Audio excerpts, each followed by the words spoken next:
Anglicky toto slovo znamená nesmysl. Vytržník.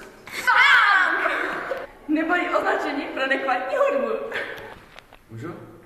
Zářník punku bývá zpravidla označován rok. Můžeš. 1976. V Anglii? Punkeři!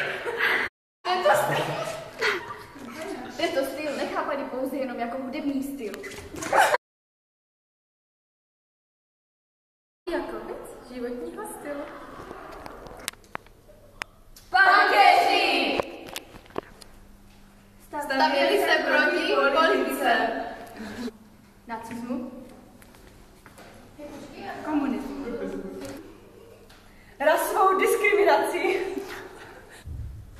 Heslem punku je no future! Žádná budoucnost! Víte, k čemu jsou punkeři velmi tolerantní?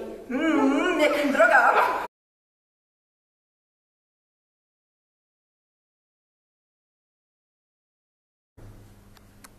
Většina názorových proudů pocházela ze skupiny skinheads. Skinheads jsou vlastně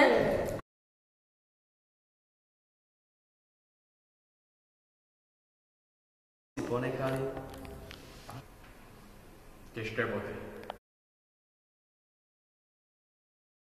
A na hlavách mají